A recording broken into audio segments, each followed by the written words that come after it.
Selamat datang kembali di channel Arsitek Sumba.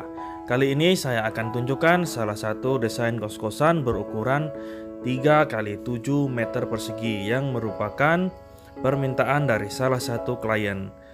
Juga ukuran desain ini banyak yang di request oleh para viewer. Nah, dengan gaya desain yang minimalis, namun kebutuhan ruangnya cukup lengkap. Oke, kita bisa lihat kebutuhan ruangnya atau kelengkapan ruangnya pada gambar denah berikut. Terdapat teras, ruang tamu, kamar tidur, toilet, tempat cuci, dapur, dan area jemur. Kita langsung saja pada desainnya. Ini adalah bagian galian pondasinya.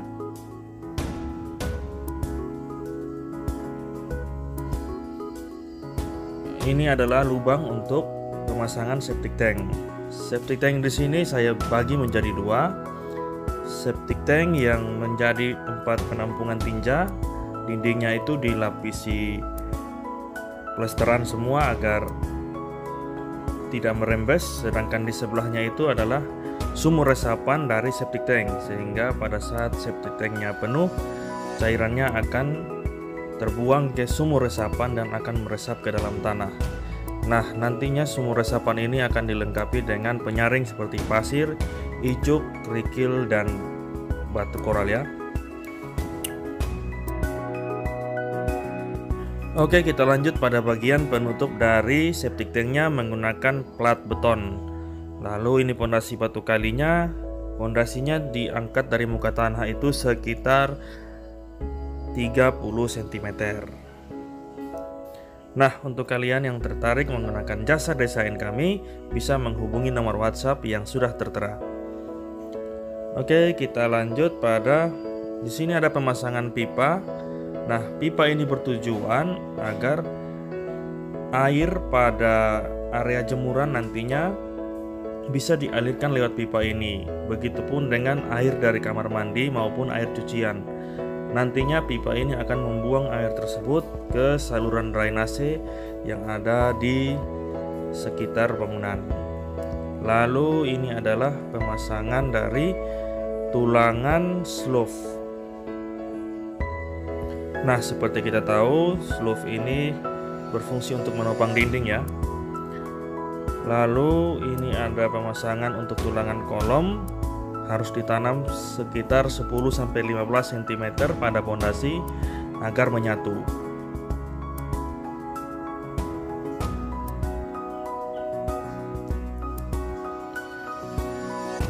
Lalu ini pemasangan dari papan resting untuk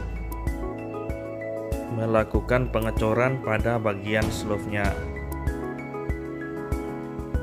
Jadi saat pengecoran slope, tulangan dari kolomnya sudah harus terpasang ya, agar slope dan kolomnya menyatu.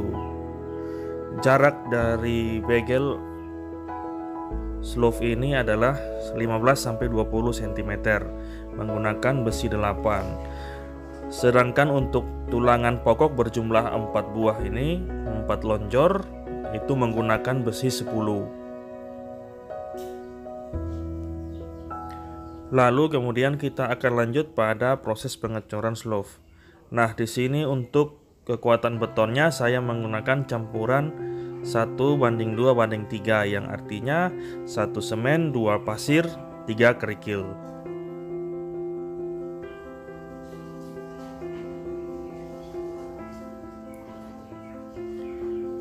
Berikut adalah tulangan dari bagian kolom bangunan ini. Lalu dilanjut pada pemasangan dinding batako atau menggunakan hebel. Lalu ada kusen pintu dan jendela. Terdapat satu pintu, satu jendela bagian depan, dan pada bagian belakang ada pintu yang digandeng dengan jendela ya, yaitu pintu bagian dapur atau pintu belakang.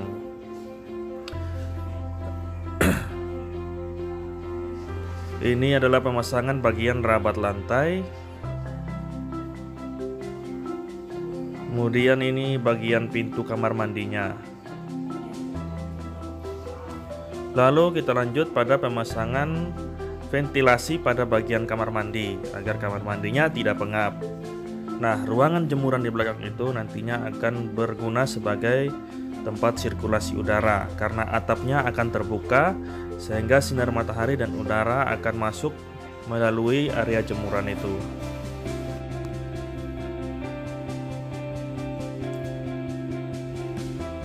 Lalu kita lanjut pada bagian pengecoran kolom. Nah, pengecoran kolomnya sama seperti slove, menggunakan campuran 1:2:3. Lalu ini adalah penulangan untuk ring bulknya atau pengikat sisi atas dari dinding ya.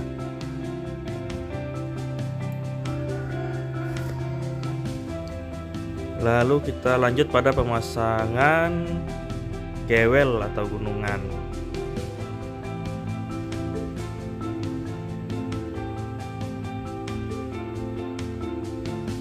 Nah, ini pemasangan tulangan kewel lalu dilanjut dengan pengecorannya.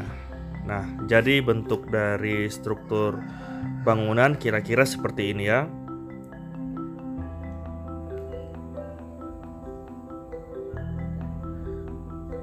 Lalu dilanjut dengan pembongkaran bergesting. Nah, setelah itu kita akan lanjut pada bagian dapurnya. Di sini terdapat meja beton dilengkapi dengan wastafel dan bisa diletakkan kompor untuk area masak. Juga ada mesin cuci. Jadi ruang dapurnya bisa difungsikan juga untuk mencuci pakaian. Lalu di sana ada pintu dan ada satu jendela untuk memasukkan udara ya dari ruang jemuran ke dapur. Lalu ini kamar mandinya. Di sini saya menggunakan warna-warna yang cerah ya, agar suasananya lebih fresh dan lebih menyenangkan saat masak maupun saat mencuci ya. Lalu ini bagian kamarnya, di situ terdapat lemari, kasur sama televisi yang bisa kita pasang pada bagian dinding. Nah, untuk tidak memakan ruang yang banyak, pintunya saya gunakan pintu geser ya pada bagian kamarnya. Lalu ini ada ruang tamu, bisa menggunakan kursi seperti ini atau bisa menggunakan sofa ya. Lalu ini bagian pintu dan jendela bagian depan. Nah, jadi kebutuhan ruangnya seperti ini ya. Jadi walaupun ruangnya cuma 3 meter, kalau ditata dengan betul pasti akan menciptakan ruang yang lebih luas dan nyaman. Lalu pada bagian depannya kita akan variasikan dengan plat atau dak beton ya. Juga dengan variasi 2 kolom tambahan. Kemudian ini pemasangan keramiknya, dilanjutkan dengan pemasangan rangka plafon. Itu menggunakan besi hollow berukuran 4x4. Lalu menggunakan plafon triplek, bisa menggunakan yang 6 mili. Lalu ini adalah bentuk dari rangka kuda-kuda baja ringannya. Lanjutkan dengan pemasangan rengnya. Rengnya ini berjarak 80 cm karena kita akan menggunakan seng gelombang ataupun kita bisa menggunakan penutup atap jenis pandek. Lalu ini ada sekat atau pembagi antar kamar ya. Lalu ini plesteran bagian luarnya. Nah, di antara sekat pembaginya ini saya gunakan roster di situ ya, agar udara dari sisi samping bisa tembus ke kamar-kamar sebelah. Jadi pembatasnya ini tidak menghalangi angin ya atau udara. Lalu jendelanya saya tambahkan profil untuk mempercantik tampilannya agar menciptakan tampilan minimalis. Nah, ini bagian atapnya ya. Lalu kita tambahkan seng plat di situ untuk mencegah kebocoran pada ujung atap belakang. Nah, tadi atapnya itu yang dilubangi itu pada bagian jemuran ya, untuk memasukkan cahaya matahari serta sirkulasi udara. Nah, ini untuk tampilan keseluruhannya. Nah, bagaimana? Tertarik dengan desain ini?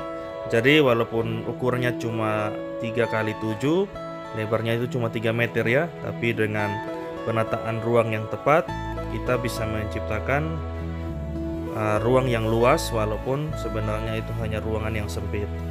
Terima kasih sudah menonton, sampai jumpa di video-video berikutnya.